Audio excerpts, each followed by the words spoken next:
Hello, everybody, and welcome to another edition of There's a Will. I must say you're looking very, very well tonight. Now, we have two guests in studio. Micheal Houlehan from this fantastic organization, Aspen Aid. Micheal has done wonderful things. I hope you don't get too embarrassed, but you have since the war began. But you're an old friend of mine, so I kind of have to say it too, don't I? Really. You know, but it's appreciated. It has the benefit of being true in your case. And a lot of people are running around virtue signaling, but you have really done great things. Mostly with first responder, but not only. Not only. With food and first aid equipment as well, and also helping with people, wounded soldiers. Mm-hmm. Most recently, providing a chair, a special chair, which allows a young fellow who lost 4 limbs, actually, mm-hmm. Parts of 4 limbs, to be able to be mobile. And what did he say about it? He said, "Wow, I finally got a Tesla." He finally got a Tesla. I love that story. Yeah. So thank you, Mike, for all the things you do. And I'm wearing the hat in your honor. Now, also with us is Anthony McFarland Gonzalez, who is ex-Special Forces, both a medic and a communications officer there, and now retired. Tours of duty, Iraq and Afghanistan, multiple tours. So hats off to you. Thank you, good sir. And it's always a pleasure to have you, and this time in the studio. I know, no kidding, not in the video. It's amazing to have you here, so thank you. And with Mike, so I'm very happy today that we have both of you. And we have even something extra special. We have Sergey Panashchuk, a journalist, a Ukrainian journalist based in the fair city of Odesa on the Black Sea in southern Ukraine. Of course, Odesa of the Odessa Steps fame from the film by Eisenstein, and a center of the Russian Revolution, and a center recently of many bombardments over a period of days, including the implosion of one of the big churches there. It was the cathedral, was it not? The cathedral, yeah. Yeah, which is an historic and historically important building, of course, and something that is rather exposes the horror of the kind of things that are going on with infrastructure. We know what's happening with people. And that continues. Both sides, actually. The Russians themselves being victims of their own leadership, as everyone knows. Yes. So, and Micheal, I just want to say, you were in Odessa when that happened, weren't you? Yeah. I was. In fact, I met Sergey, who's on the show, the last time we were in person together. We were in Odessa and actually at the front in Kherson. So at the front in Kherson. Yeah. So this is nice to be put together again with Sergey. So yeah, Sergey, you have been talking to me off camera. We exchanged some messages. You were talking about your journalists NGO, and which deals with the problems of being a journalist during wartime. Would you like to tell us something about that? Let's take that opportunity now. If you'd explain, give us the name of it and how it works and why it's necessary and the challenges facing frontline journalists. Yeah, so thank you for inviting me. There's a huge problem with journalism in Ukraine because since the beginning of the war, at least 30% of media have been shut down, and around 90% of media just lost their income. And this is official figures from the National Trade Union of Journalists. That means that thousands of journalists were left without jobs. And the one who still have a job had to work in conditions when some editors can exploit them because there is a long line of people who are waiting to get a job, and most of the journalists are ready to work for the wages 2 times less than it was before the war. And I registered my organizations, which called Save UA Media in Odessa in October last year. Save UA Media. SaveUAmedia.org Uh, or the .ua? website is saveuamedia.com/en. Okay, thanks. Go ahead. And the idea was to help my colleagues who lost a job, and to help as many people as we can. We created a website with original reporting from Ukraine, and we're trying to get some funds, some donations, fundraising. Not going well at this point, because probably, well, West helps a lot to Ukraine, but maybe the problem with the journalism is not that acute for West, and journalists are proud people. They're not telling about their struggles. There are a few media funds, a few foreign media funds that especially deals with the journalism, and they helped a lot of journalists here. But the thing is that we have thousands of journalists here who still needs help, who still needs to work somewhere, and How practically can we watching this program and people who are not in Ukraine, how practically can we help these journalists?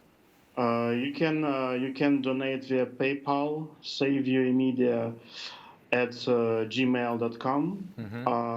You can donate via Swift to the official bank account of the charity. That's all easy. It's working.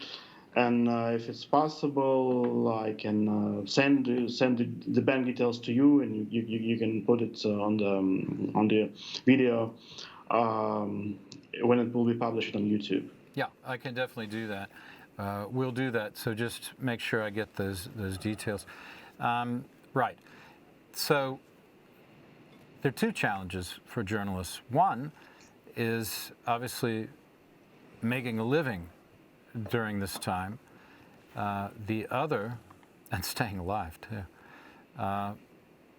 And the other is finding the stories. How hard is it as a journalist? What are the challenges facing you? I know it's hard from my own experience, but what's the challenge of working in this particular war?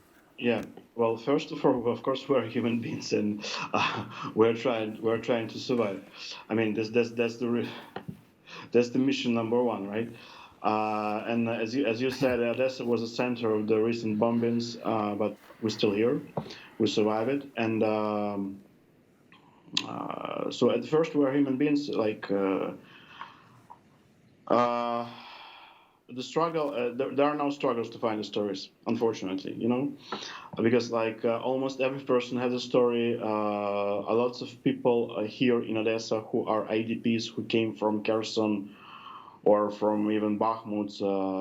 There was 1 month or 2 months ago, there was a tragic story about a couple who came from Bakhmut to live in Odessa because they wanted to escape the harsh realities of the living in the front line, and they just wanted to survive, just like all of us. And they were killed by a drone in Odessa, in a place where you never thought gonna be or could be attacked. So there is a lot of stories. The struggle is to find an income.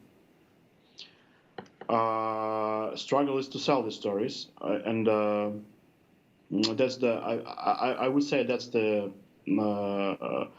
That's a struggle for an independent journalist, right? Yes. And I understand that struggle myself, but you have you been able to sell? You've been able to sell stories abroad, I think, right? Of course, yeah. Yeah, you've been doing quite a lot of reporting for abroad, and obviously that pays better. Well, they have money, but what about institutional journalists working for set organizations within Ukraine? You say they're 90% unemployed now. Is that correct? Was that No, right? I said that 90% of the media lost their income after the war. started, after the war started. So who's, how are you getting, what kind of reporting do you get inside Ukraine right now? Different kind of reporting. You know, we have this thing that the huge media channels, 5 or 6 media channels, the national TV channels, they joined their efforts together and create like news 24 hours a day. It's the same news like in all these 6 or 5 TV channels. That means that they reduce their staff because they don't need that much journalists anymore to create them. Mostly it's news about recent terroristic attacks by Russia, about recent bombings, interviews with the soldiers, with the military, with analytics about the situation. It's closely monitored, the information, right? That's allowed on the internal radio, television, newspapers within Ukraine, correct? Are you saying if there is a censorship or? Yes, it's closely monitored. That would imply some kind of censorship, but I mean, if that is the case, that was the way it was in the United States during World War II, and Britain too, during World War I and World War II. This is the closest to that we've had since then, that type of war. There is no censorship like officially, but there are certain things that you are not supposed to report on. For instance, like if there is a hit somewhere, you shouldn't like report it from the site when it happened, because it could guide the next attack, could help Russians to guide the next attack. And there were like a few cases when foreign journalists got deported for that. I think it was Dutch journalist, he was deported last year. Yeah, taking pictures in the wrong place, reporting where troop movements are, things like that. Yeah, for sure. That's a form of censorship, but it's necessary. You're under attack. Your country's being invaded. You mustn't give the enemy any help. That's the point, right? Yeah, sure. Yeah. What kind of stuff have you been writing for people outside the country? Then I'm going to come to Mike and ask Mike about you and him to tell us a little bit about your experience going to Kherson. What have you been writing for abroad? What kind of stories? I wrote like 4 or 5 articles from Kherson when the dam broke, about the current situation, about the evacuation of people. Before the war, I was writing some horror stories because that's what British tabloid liked and still like, but war now is more important than that. So I was like writing horror stories about when husband killed his wife or chopped her or something like that. And now you mean real horror stories, like Hammer House of Horror? Okay. Mm-hmm. All right. Yeah. But the Sun and the Mirror eat those stories up, don't they? Yeah. Yeah. For example, and they pay very well. Last time I got paid tremendous for an article in the Sun. It's enough to make you go tabloid, isn't it? Yeah. Okay, you took a trip with Micheal to Kherson. I want to hear from Micheal what that was actually like, going with a journalist to the front line. We'll do a little. It's a rare experience. Yeah, a quick little background. Actually, Sergey and I met in Lviv. Okay. And we were on another side of this war with an NGO that is based in Berlin and Odessa. And I didn't realize actually that Sergey was a journalist at the time. Mm-hmm. And we were working more on the humanitarian side. So from that point, Sergey and I met, and he said, why don't you meet, why don't we meet when I get to Odessa and then also go to Mykolaiv? And so that's what happened. And when that week came to be, that was the biggest increase since the beginning of the war on attacks on Odessa. And the one that Sergey and I actually discussed, we literally sort of met under fire, which was unexpected, because the Odessa in the summer, I was actually looking forward to, some relative relaxation, and instead the day I got there, is when I think we were taking about 72 hours after the second Kerch Bridge attack. And one of the things that if you take a Kerch look... Bridge being the bridge from Crimea to Yes. over the Sea of Azov, and right? the primary logistics link to the Russian presence in Crimea. And so one of the things that happened is they actually came out and said, Putin said, the origin of this attack was in Odessa. And that is probably not the grain deal, but the bridge attack, which led to this big increase of attacks on Odessa. And that's where Sergey and I were. And it was very different. I was talking with Anthony earlier today, and one thing you get used to, unfortunately, in a very abnormal environment is it becomes normal. And so sirens and attacks we've been in before in February, March, et cetera. But this was different because it was the volume, and it continued for 5 days straight. And it was the attack where the cathedral was hit, which is the biggest church cathedral in southern Ukraine.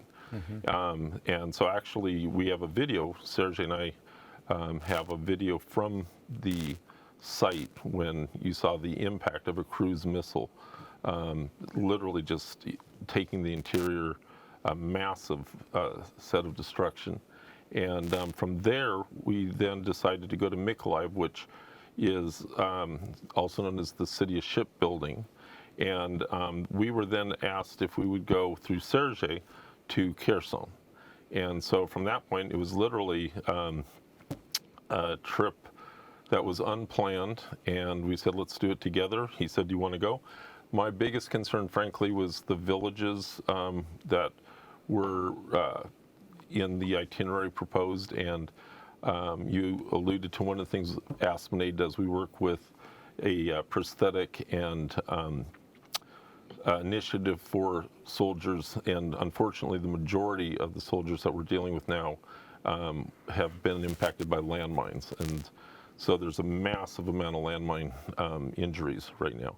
And so, of course, that was on my mind when Sergey proposed going to the village level, and so I had to admit the trepidation I had at that point was real. But then we continued. You found the experience frightening? No, I actually found it valuable. Yeah. It's tense anyway. It was definitely tense. For example, when we left Mykolaiv, you see things that you just don't see. It was basically a border crossing, even though you were in the interior, where you had to show your passport. There was a checkpoint that was much more like a border crossing to get into Kherson. You hear constant shelling, and the shelling is both Ukrainian outbound and incoming Russian. And in fact, Serge and I were at the Children's Hospital in Kherson with this other humanitarian organization dropping off aid. And we in the video we know that somebody says, "Wow, it's a significantly big uptick in shelling today." And after we leave, you realize, that should be a normal instinct, like get the hell out of here. And in fact, you take it as normal, and so you do adapt to that. So no, I would call it more once you're exposed to the reality. And I think you. By the way, he did 7 tours in Iraq and Afghanistan. So we were talking about that a little earlier. It becomes part of the routine, and that is not necessarily good, but it is definitely how you learn to adapt. And being with Sergey, it was really fascinating because not only had he been there before, but he was there not as a journalist, but as a rescuer during the dam sabotage by the Russians. He alluded to that. He doesn't toot his horn, so I'm going to do it for him because. Will you do that, please? Yeah, Sergey is literally one of the people that you heard about that tossed everything aside and went and rescued people, animals, pets, and one thing when Serge and I were going in. You connect when you see the actual river, you see the banks, you see the Russians, the front is on one side of the river, and previously occupied just a few months ago Kherson on this side of the river, and villages that are actually occupied, but they have about half these absolutely destroyed houses will have a blue tarp, and that's as a roof. And so your first impression for me would be like, wow, that many people are still living in the village. Then you start to realize that, oh, the people are living in the houses without blue tarps as well. So it's a surreal existence to actually go. The environment's very different because it's more desert-like than the rest of Ukraine, just drier. And the combination of that dry and heat, because it's summer, with the constant shelling created, I call it sort of a Mad Max, kind of an apocalyptic, very surreal, apocalyptic feeling. Feeling. Yeah. And when it's you get hard into to Kherson, understand if you weren't there, I suppose. oh yeah, hard and to there's imagine. no people, but it's been cleaned up from some of the things people may have seen during the occupation with the Russians. So Yeah. the trash pickup is going, and I think, ask Sergey on that, there might be some transportation, but there's no people. It's like a neutron bomb went off. And so, like, we were the traffic, and yet there's people. It's technically, people have moved back, but you really don't see them. The storefronts are still empty and boarded up, and you have this nonstop, boom, boom, boom, It's about Twilight every Zone, thing. It's a sort Twilight of Zone, thing. yeah. Yeah. And it really Extraordinary hits, what we're talking about. really hits We're you. talking about that. Yeah. Extraordinary, unreal sense. Sergey, please, as we come down to the end of this first part, can you add something to that? You want to cap that off for us? When we come back, we're going to talk about what's happening these days in the war and try to come to some understanding for our audience. Go ahead. I just want to thank Mike for bringing up this my volunteer side of work, and one of the project, or the main project that we want to do as a Savior Media, is to cover the problems that people have in these destroyed and deoccupied villages. Like Mike said, the houses are destroyed and the roofs are covered only with tarpaulin. There are like mines everywhere, even in the houses. I was in one of the villages with the Sunflower Project with an NGO, and we spoke with the people who just found unexploded mortar at their house. So they just returned like yesterday, and they found the mortar in their house. And this is the reality. Kids are playing there in the streets with unexploded mines and mortars. Something should be done about it. I mean, the word should be spread, and that's what we want to do. Yeah, we had a fellow on here, Sergey. He's a friend of fireman from Canada, a friend of Mike's, and he was talking about minefields the size of England across the front in Ukraine, which is an enormous field of explosives, and I don't know what you do about that. In the long term, in the short term, nothing, but in the long term. The long term, it's going to be ridiculous amounts. There's the resources to try and clear just a standard crop field. That's the problem, and they did that on purpose. The Russians did that because they know that's the grain belt, but resources to do that. It's even the U.S. Army is going to have a hard time doing that. They even have a hard time doing that right now down in Africa. Yeah. There's no excuse for it. A lot of people want to make excuses. Oh, the Russians are misunderstood, and perhaps the people themselves are, but not the leadership. This particular example of brutality, the laying of this massive minefield, goes as far as anything can to show the real underlying intent, aggression, and murderous disposition of the Russian forces. Okay, that's all we have for the first half. I want to thank Micheal Houlehan and Anthony McFarlane Gonzalez here in the studio, and Sergey Panashchuk from Odesa. We'll be back with more after these exciting messages. Buy everything. It keeps us going. Thanks for watching.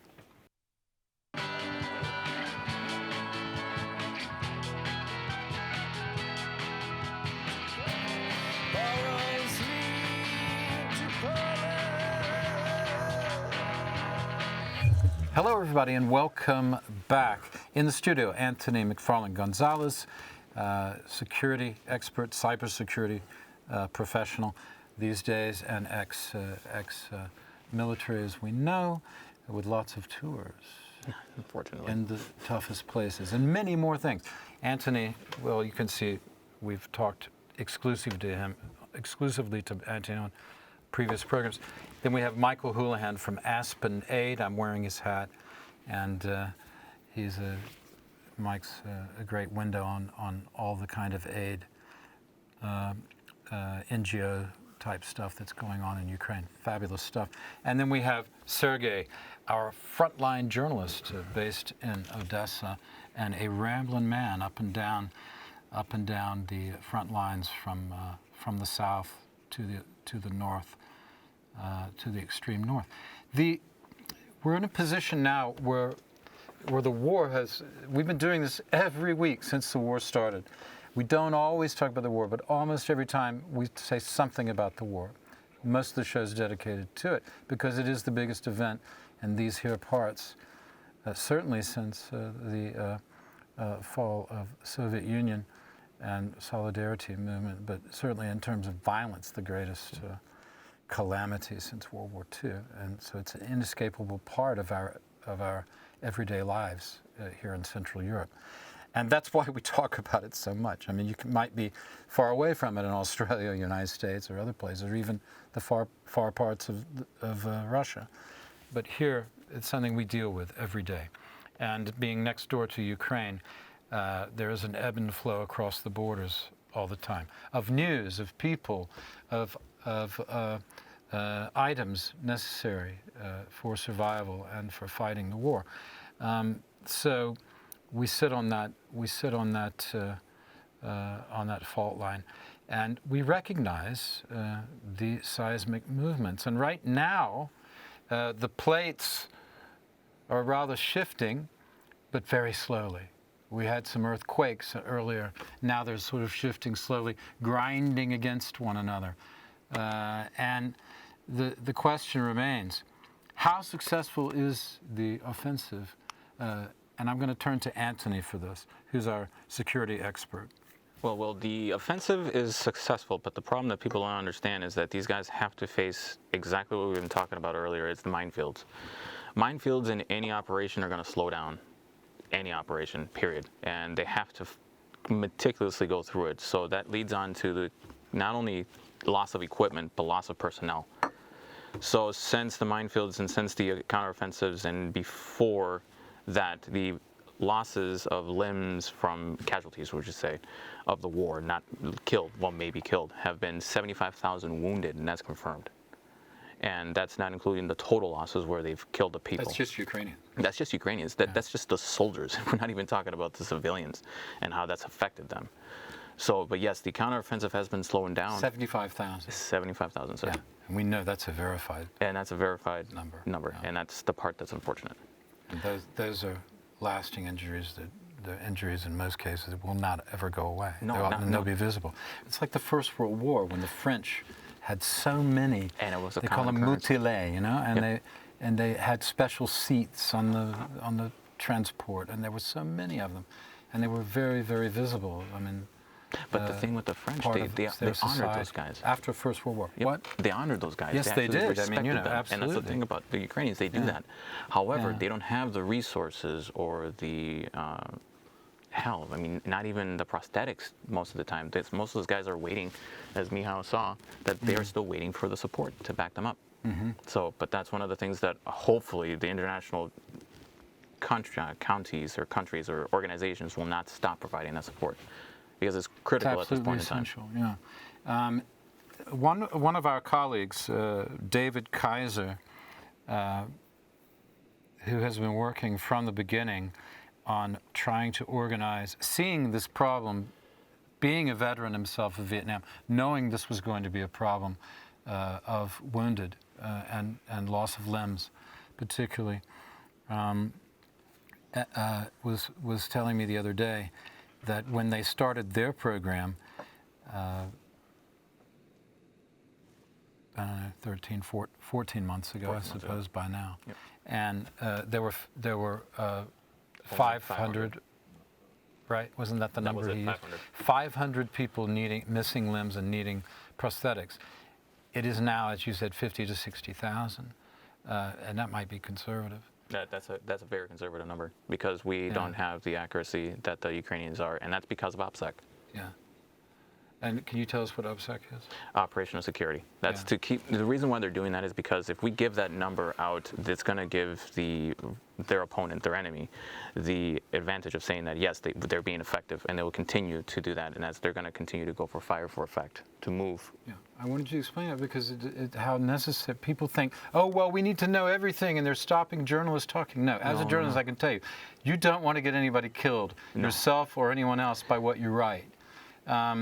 You want to get as close as you can to the truth without endangering lives needlessly by giving away information. And you can convey, I'm doing it myself, you can convey the horror of war without giving away sensitive information. Now, and you have to do that. To caveat on that, the OPSEC, in 2014, when the Russians occupied Crimea, they essentially pacified the Ukrainian artillery because of our cell phones.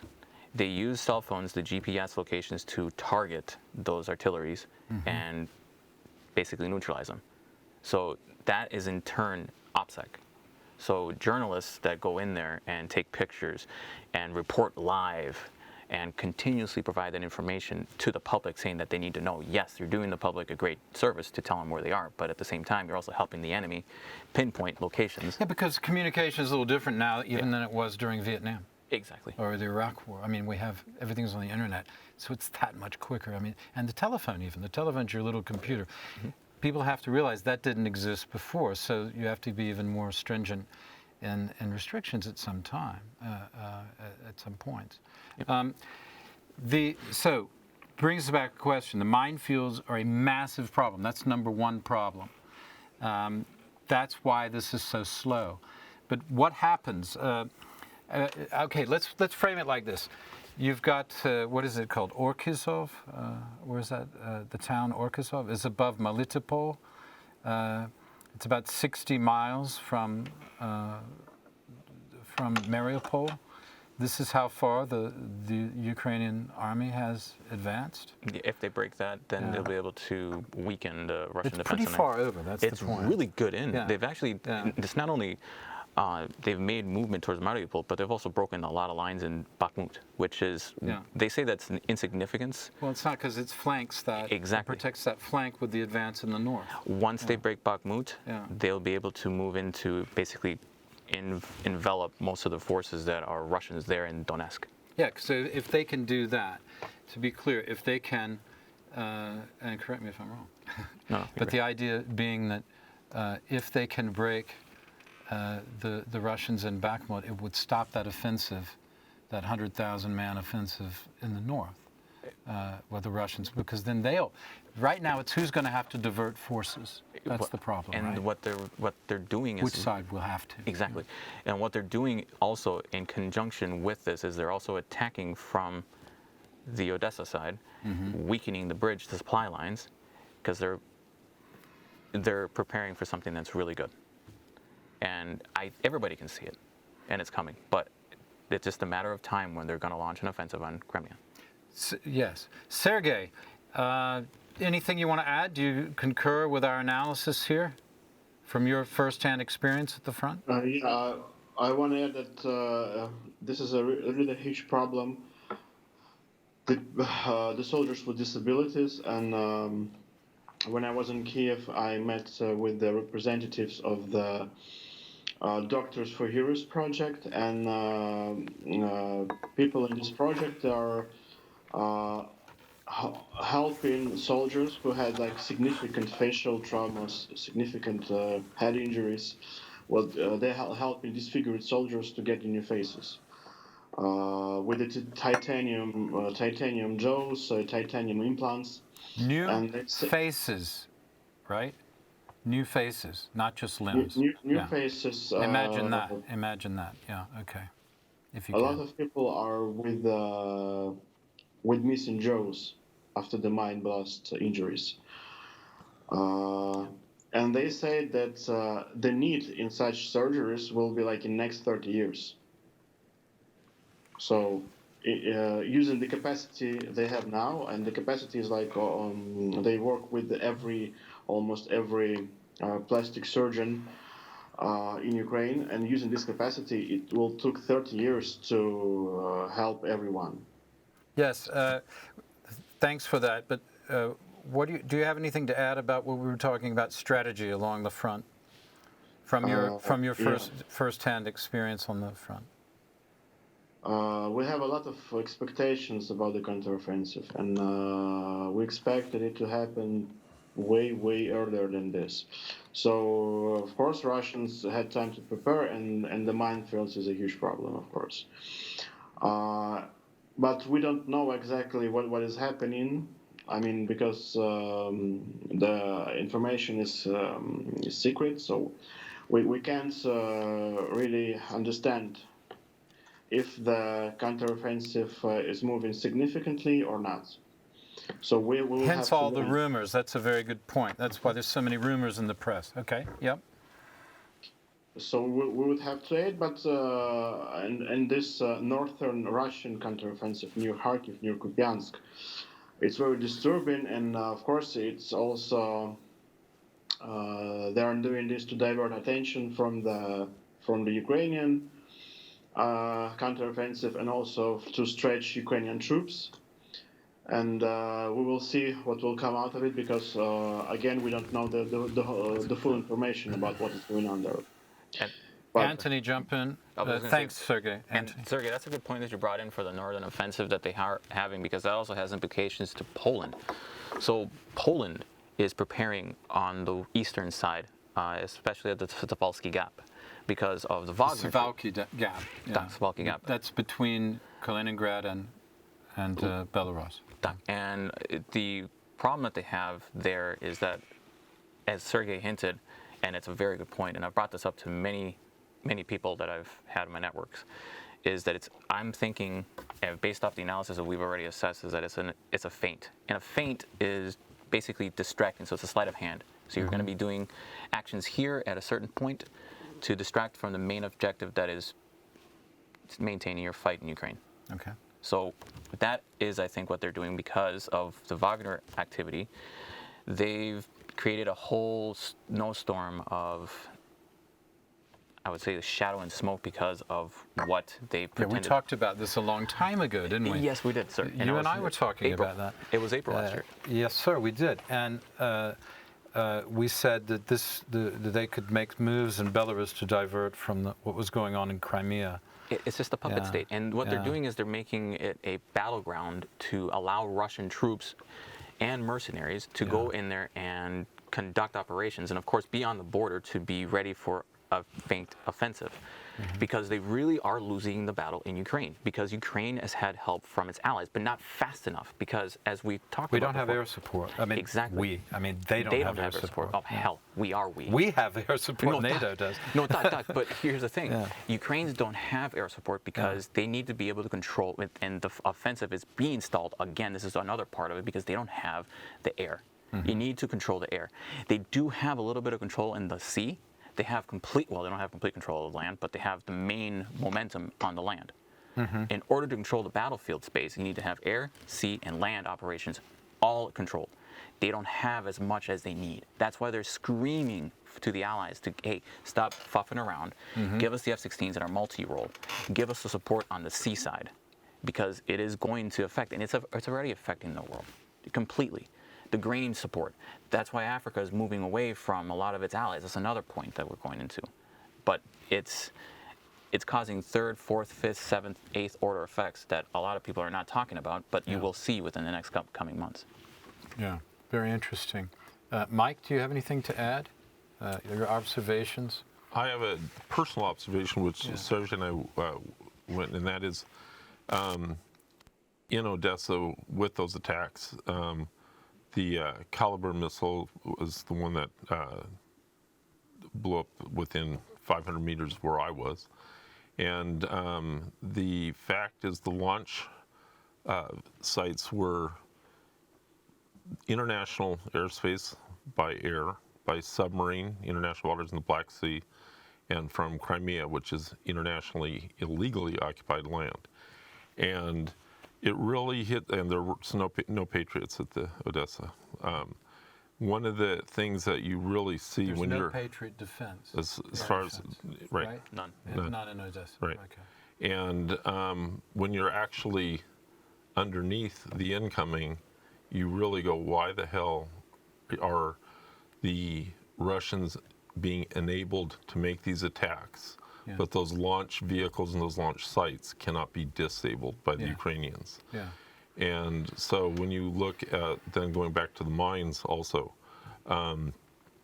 one of the things you find interesting is the media narrative that the counteroffensive is stalled, that there's a massive breakthrough.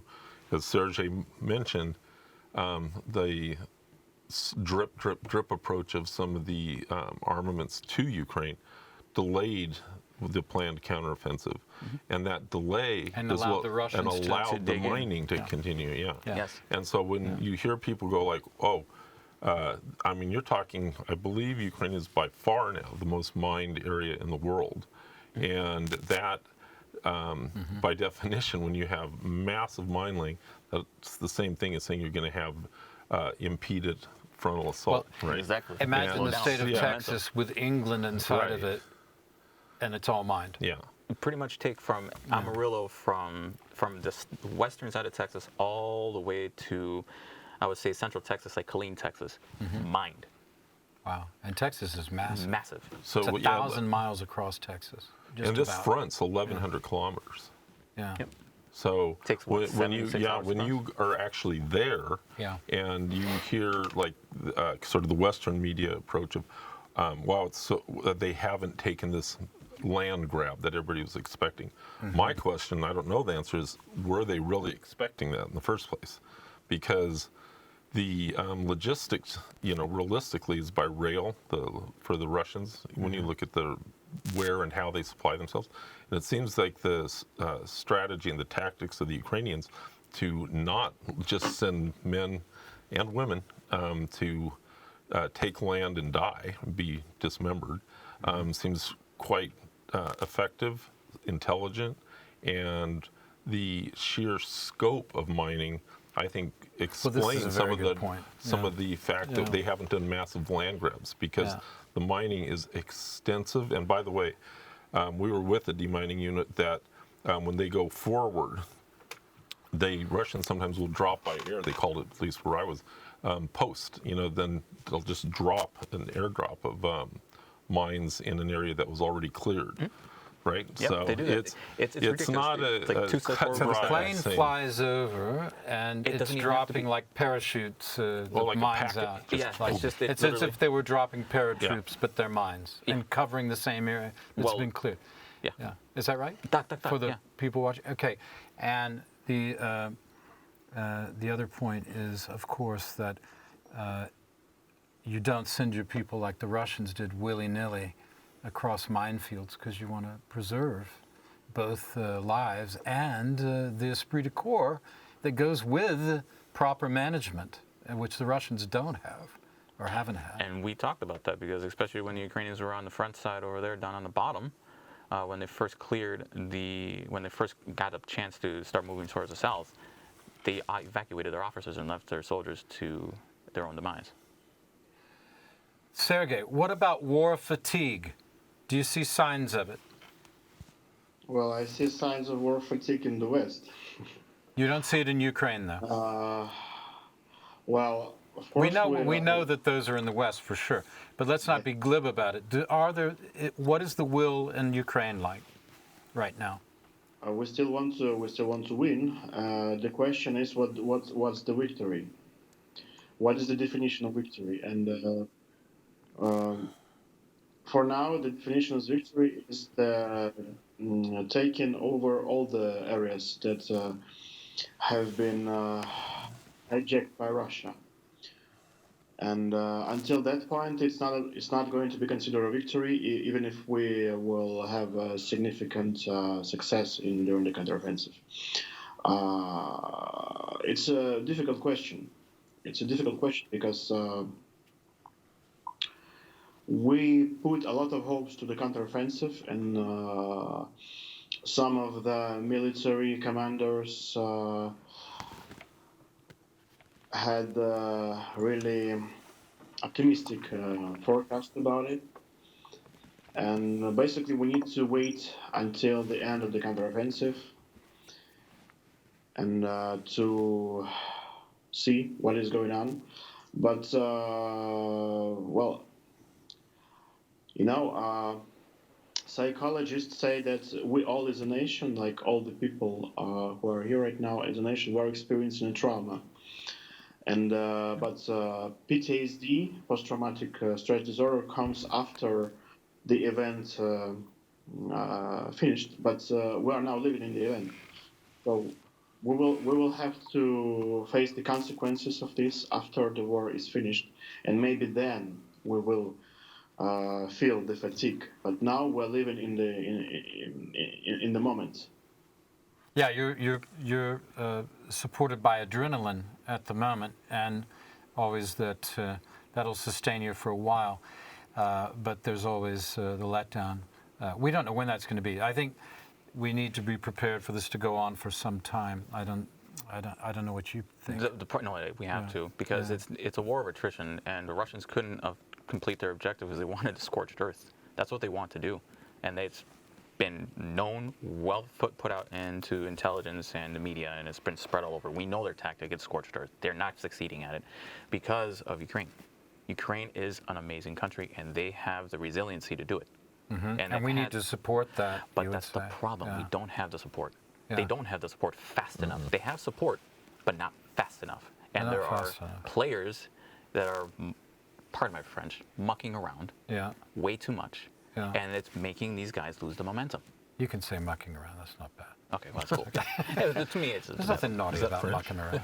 Well, I don't know. That's a good mucking around, mate. It's a good old Britishism. No, true. I'd like to just add a point on that, because we've had the benefit of spending some considerable time in Ukraine this year, and meeting troops active at the front, return from the front, going back to the front, and the morale, just from this person's observation, is very good. The country is very united.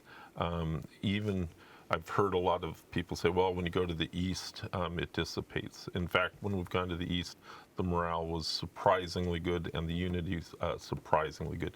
And in part because of some of the true terrorist actions by the Russians, where, for example, in Odesa, that city had positive, strong Russian leanings.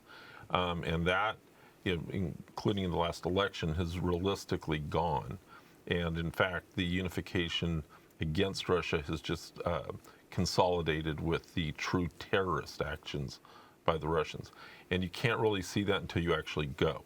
And you actually meet people that were residents, people that have literally changed their view, that literally cannot believe that friends have completely abandoned them on the Russian side, and in fact endorse some of the actions. One of the people on your show, Yulia Berlushenko, is a member of an international... Pilots Help Ukraine. Pilots Help Ukraine. But the pilots, some of the stories are incredible, because these hang gliding pilots are like any other kind of major international club. There's a community worldwide. And so many of the participants in these competitions, especially in Europe, all knew each other. You know how it is if you're skiers, football players, whatever, especially when you're younger, you stay in each other's houses when you go to different countries, etc. And they have been shocked, and I actually met them, where people that they had competed and been friends with for decades literally endorsed the special military operation, and the Russian side. The Russian side, friends in Russia. The Putin initiative, So, and what that's done is, I think, and Serge and I were talking about the unity that is real. It's very real in Ukraine, and the morale and the cohesion of Ukrainians is really, really strong. We're going to have to end with that. Thank you, Micheal Houlehan, in the studio from Aspen Aid. Thank you to Anthony McFarland Gonzalez, our cybersecurity expert and ex-Special Forces. And thank you for appearing from Odessa, Sergey Panashchuk. Hope I got that right, because my job is only to mess up those names, not to get them right. All right, a little levity at the end. The war goes on, and we'll continue to follow it. And I thank you for watching, and we'll see you next week.